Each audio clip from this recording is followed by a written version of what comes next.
नमस्कार, स्वागत है आपका एक बार फिर से P3 positive progressive path classes में।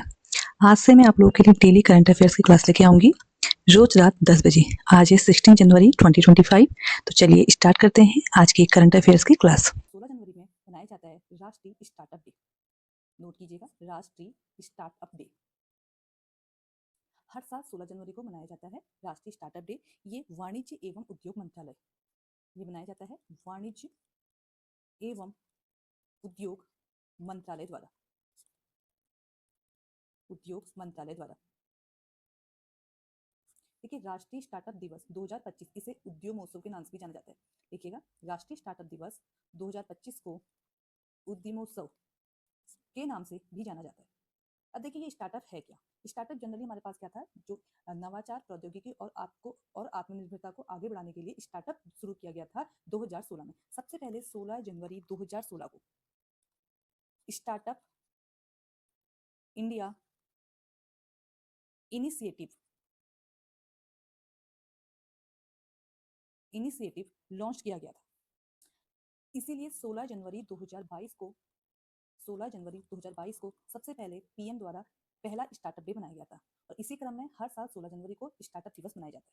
देखिए, स्टार्टअप जो कंपनियां हैं उसमें सबसे पहले में हमारे पास जो से सबसे पहले में स्थान आता है यूएसए का, यानी कि सबसे ज्यादा कहाँ ये कंपनियां यूएसए में। दूसरा नाम आता है चाइना का, और तीसरे में नाम आता है हमारे पास से इंडिया का, यानी कि हमारे भारत का। भारत में लगभग 1.59 लाख स्टार्टअप कंपनियां, ध्यान रखिएगा। तो ये था आज से जुड़ी सबसे इंपोर्टेंट करंट अफेयर। इसका जो विषय है वो है नवाचार और समावेशिता पर ध्यान केंद्रित किया जाएगा। लिख लीजिएगा, इसका जो विषय है वो है नवाचार और समावेशिता पर ध्यान केंद्रित किया जाएगा।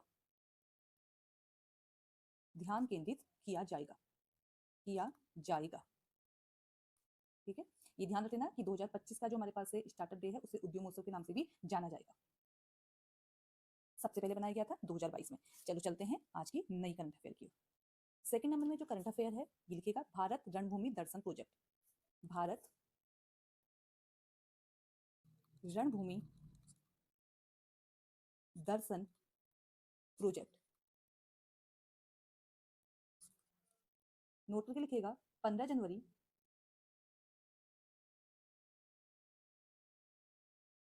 15 जनवरी को रक्षा मंत्री द्वारा 77वें सेना दिवस, यानी कि एक क्वेश्चन यहाँ पर से ये बन गया, सेना दिवस मनाया जाता है 15 जनवरी को। 77वें सेना दिवस के अवसर पर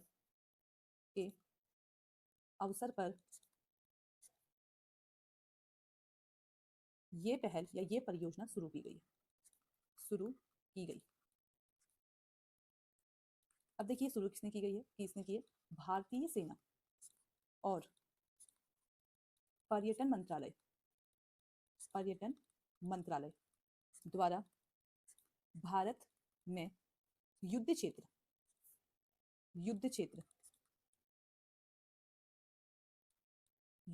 पर्यटन को बढ़ावा देना, यानी कि भारत के ऐसे क्षेत्र जहां हमारे पास से कोई युद्ध हुआ है, ठीक है, तो उन क्षेत्रों को बढ़ावा देना पर्यटन की दृष्टि से। तो युद्ध क्षेत्र पर्यटन को बढ़ावा देने के लिए शुरू की गई पहल। इसका जो हमारे पास से जनरली जो उद्देश्य है वो ये है कि देश भर में उन महत्वपूर्ण युद्ध क्षेत्रों और सीमा स्थलों को प्रदर्शित करना जहां अतीत में सैनिक कार्रवाई हुई है, जिसमें चीन के साथ वास्तविक नियंत्रण रेखा LAC और पाकिस्तान के साथ नियंत्रण रेखा LOC के उल्लेखनीय स्थान शामिल है। देखिए, एक हमारे पास है जो भारत और चीन के साथ हमारे पास नियंत्रित रेखा है LAC, और हमारे पास है भारत और पाकिस्तान के साथ जो हमारे पास नियंत्रण रेखा है LOC।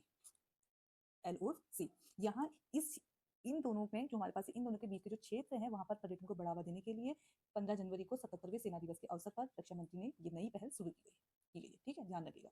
बढ़ते हैं नेक्स्ट करंट अफेयर की ओर। तीसरे में देखिएगा, गंगा सागर मेला। देखिए, अभी हुई है मकर संक्रांति, और मकर संक्रांति के बाद से आपने देखा होगा बहुत सारे हमारे पास से कुंभ हैं, या हमारे पास से इस तरीके के मेले जो नदियों में होते हैं उनका आयोजन होता है। तो इसी में एक आता है हमारे पास से गंगा सागर मेला, जो कि स्टार्ट किया गया है वेस्ट बंगाल में हुगली नदी के किनारे। इसी के साथ नेक्स्ट लिख लीजिएगा, परशुराम कुंभ मेला। देखिए परशुराम कुंभ मेला ये शुरू किया गया है अरुणाचल प्रदेश में, अरुणाचल प्रदेश। यहाँ हमारे पास एक नदी है लोहित, तो ये हुआ है लोहित नदी के किनारे, लोहित नदी के किनारे। तो चलिए बात आती है यहाँ पर अरुणाचल प्रदेश की, तो थोड़ा सा ध्यान देते हैं कि अरुणाचल प्रदेश यहाँ के सीएम कौन है। आप सबको पता होगी कि अरुणाचल प्रदेश की जो राजधानी है वो ईटानगर है, और यहाँ के जो सीएम है वो है पेमा खांडू, और जो गवर्नर है वो है KT पटनायक। साथ में आप जब कोई ऐसा स्टेट देखते हैं तो साथ में वहां पर सीएम और गवर्नर, इन दोनों का नाम भी एक बार रिवाइज कर लीजिए। तो बढ़ते हैं आज की नेक्स्ट करंट अफेयर की ओर।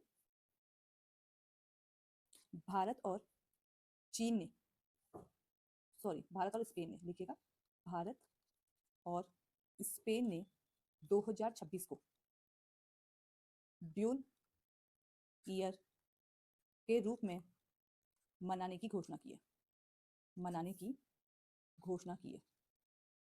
पेपर में क्वेश्चन बन सकता है कि किस भारत ने किस देश के साथ 2026 को ड्यूल ईयर के रूप में मनाने की घोषणा की है, तो दूसरा देश हमारे पास है स्पेन है। नोट करते हैं 6 नंबर की करंट अफेयर। देखिए अभी हाल ही में हमारे पास है ओडिशा ने क्या घोषणा की है कि जो इमरजेंसी के दौरान जो जेल में कैद किए गए लोग थे उन्हें पेंशन दी जाएगी। तो आप इसे क्वेश्चन की फॉर्म में लिख लीजिए पहले, कौन सी राज्य सरकार द्वारा, राज्य सरकार द्वारा इमरजेंसी के दौरान, इमरजेंसी के दौरान जेल गए लोगों को, जेल गए लोगों को पेंशन देगी, पेंशन देगी। तो वो हमारे पास है ओडिशा। ओडिशा ने घोषणा की है कि 1975 से 77 के बीच में जब आपातकाल के दौरान लोग जेल में गए थे तो अब उन्हें, उन लोगों को 20,000 रुपये मासिक पेंशन दी जाएगी। ठीक है, तो ध्यान यहाँ पर आ गया ओडिशा, तो साथ में एक कवर कर लेते हैं ओडिशा को थोड़ा सा। इसकी जो राजधानी है वो है भुवनेश्वर, यहाँ के जो सीएम है वो है मोहन चरण मांझी, मोहन चरण मांझी, और ओडिशा के जो गवर्नर हैं यानी कि जो राज्यपाल हैं उनका नाम है डॉक्टर हरि बाबू कंभमपति, कंभमपति। तो यहीं पर भुवनेश्वर उड़ीसा की राजधानी है, और भुवनेश्वर से संबंधित एक करंट अफेयर और है, तो नोट करके लिख लीजिए। प्रवासी भारतीय दिवस का, प्रवासी भारतीय दिवस का 18वां संस्करण भुवनेश्वर में आयोजित किया गया, भुवनेश्वर में आयोजित किया। बढ़ते हैं नेक्स्ट करंट अफेयर की ओर।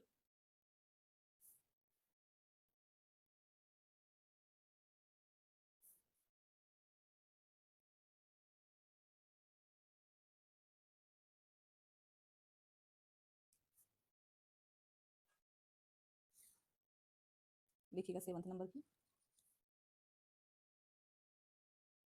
देखिए हाल ही में पश्चिम बंगाल यानी कि वेस्ट बंगाल में अपनी तरह की पहली खगोलीय वेधशाला का उद्घाटन किया गया है। तो लिखिएगा देश के पूर्वी क्षेत्र की, पूर्वी क्षेत्र की अपनी तरह की, अपनी तरह की पहली खगोलीय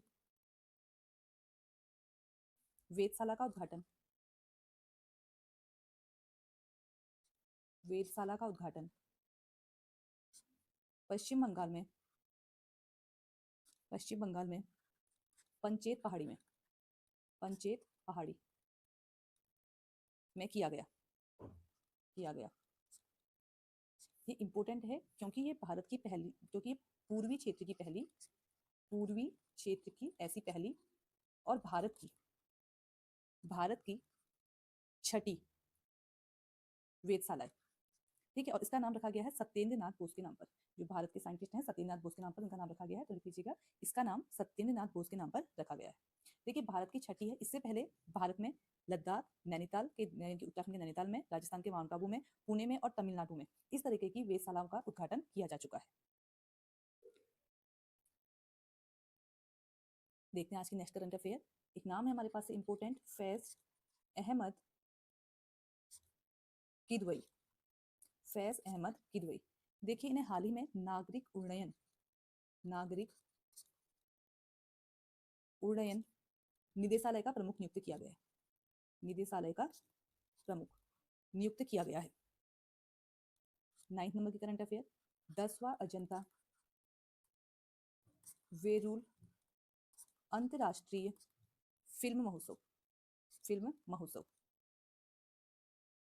10वां अजंता वेरूल अंतर्राष्ट्रीय फिल्म महोत्सव, ये हुआ है महाराष्ट्र में। थोड़ा सा याद करने का तरीका ये भी है कि महाराष्ट्र में अजंता की गुफाएं हैं, तो ये हमारे पास जो फिल्म महोत्सव वो कहाँ हुआ है, महाराष्ट्र में। तो देख लेते हैं साथ में, हमारे पास फिर से एक नया स्टेट आ गया महाराष्ट्र। तो इसके जो सीएम हैं वो हैं देवेंद्र फडणवीस, और यहाँ के जो गवर्नर हैं वो हैं CP राधाकृष्णन। तो ये थी आज की कुछ इंपॉर्टेंट करंट अफेयर्स जो मैंने आप लोगों के साथ साझा कर लिए हैं। तो मिलते हैं नेक्स्ट क्लास में नई करंट अफेयर के साथ।